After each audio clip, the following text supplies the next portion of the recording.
You're right, guys, this is an Air India 171 update. I'm going to do something in this video that I don't usually do, and that is I'm going to go into someone else's video, analyze the points that they're making, and highlight where they're going wrong.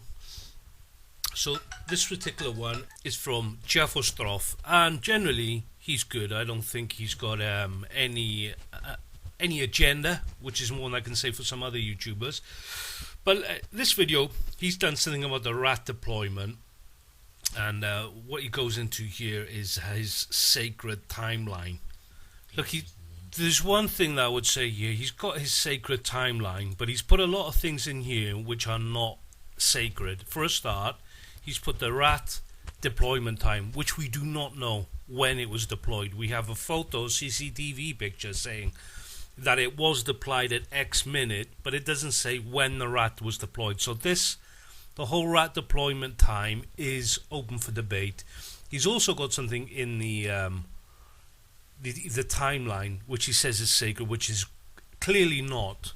He's talking about the words between the two pilots. Apparently one pilot has said, "Why did you cut off?" or "Did you cut off?" and the other one has replied, "I did not." He's putting this in here. We do not know when these words are said. They could have been here, could have been here.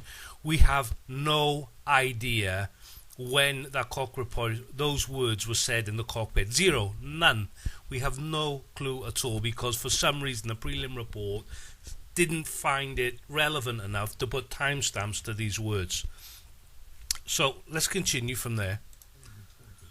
So he's talking about now that there's some people commentating that the rat cannot start making hydraulic pressure in 5 seconds. Apparently there's some aviation experts are saying it takes 8 seconds. And this is his problem now, because he's got this timeline here, and this line here is definitely sacred, if you like, because this is the time that was said in the report when the rat started to make hydraulic pressure. So this is pretty solid. But what is not solid is this end of the timeline. So in the official report, they're saying at least 5 seconds. But aviation experts are saying that it'll take 7 to 8 seconds between initial deployment until the rat starts making hydraulic pressure. So if the rat deploys, I think it's safe to say that the pilots will also have been warned of something in the cockpit. They're not going to just have rat deployment on the ICAS in front of them. There's going to be a load of things above that says like engine failure, left engine failure, right. There's going to be other things. If this rat deployed automatically, there's going to be a host of warnings in the cockpit. Well, I think the fact is, if it does take longer than 5 seconds, let's say it's 6 seconds or 7 seconds for the rat to start supplying hydraulic pressure from the time it's released, then yes, it's going to be here.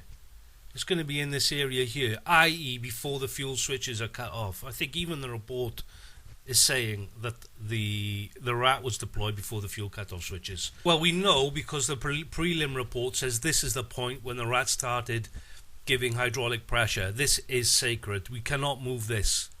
This is how we know. This area is not. We don't have any timestamps in the prelim report for this area, for the rat deployment. So this is flexible, this isn't. So what he's doing now, we cannot do, by his own logic, it being a sacred timeline, we cannot do this. Why is it 10 seconds? This is a great question. Why does it take 10 seconds? We don't know. We don't know.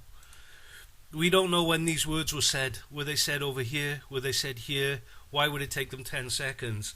If the pilot is asking, why did you cut off, or did you cut off? Why was he saying this? Did he see something in the cabin? And if so, what? Did he actually see the switches in the wrong position? And if so, why didn't he just switch them back immediately?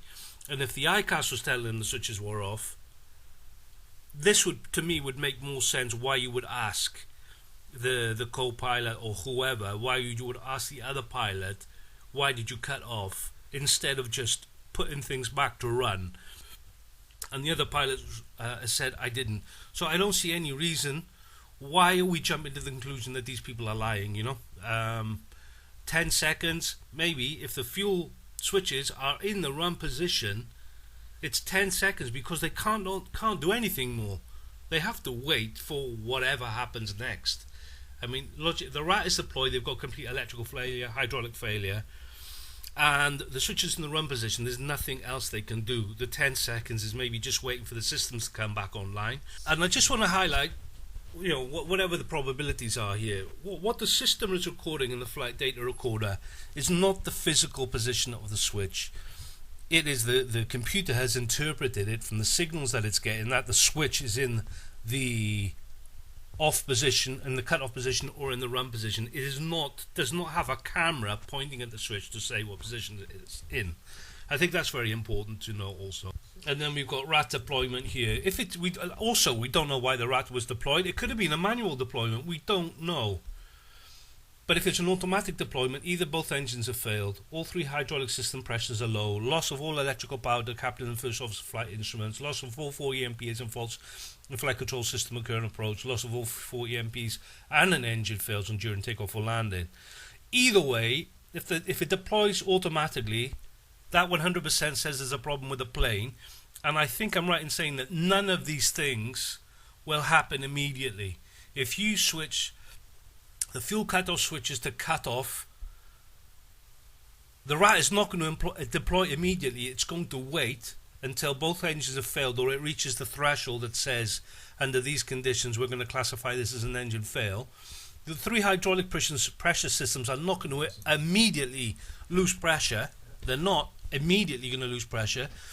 The loss of electrical power to captain and first officer's flight instruments probably is not going to occur immediately. Loss of all 4 MPs, this is on approach, so we're going to ignore that one. And an engine fails on takeoff or landing. Either way, if the RAT is deployed automatically, the plane has got a problem. And if the RAT is deployed immediately when the fuel cut-off switches, or even before the fuel cut-off switches have been physically or electronically registered as being in the cut-off position, either way it says that there's a problem. Something has gone wrong.